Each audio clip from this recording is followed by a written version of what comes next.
Welcome back everyone. In this lesson, we will learn something different actually. It is not like if or else, it is actually an operator. It is called the conditional operator and it provides the same purpose as if and else. Now to understand this operator more clearly, we will make use of an example. So for this example, let us create two variables. One, an integer variable for the mark of a student, and a character variable result to see whether the student has passed or not depending upon his mark. So character result. Now we have two variables. Now we will use the conditional operator for this purpose. The way we do this is simple. We use this, how we do it: result equal to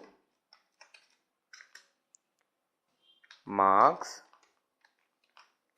greater than or equal to 50 question mark. Now question mark is our conditional operator, and then we add P for passed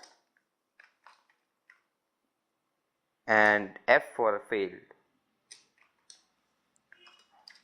Now if marks is greater than 50, then our result value would be P for passed, and if mark is not greater than 50, the student has failed.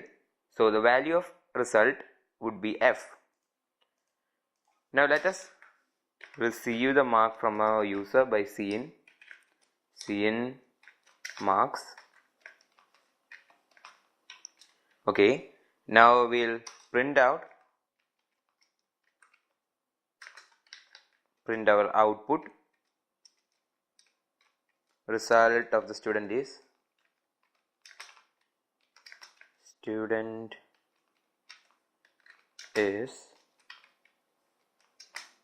okay.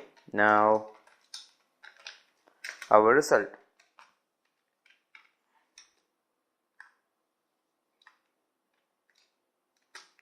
Okay, semicolon, don't forget the semicolon here also. Now we'll compile this.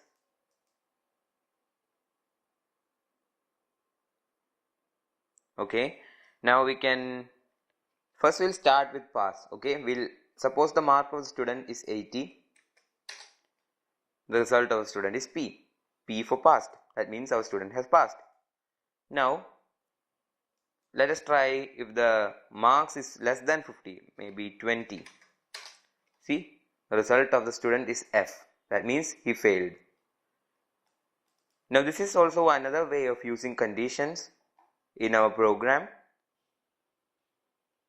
And that is all about conditional operators. See you in the next lecture. Thank you.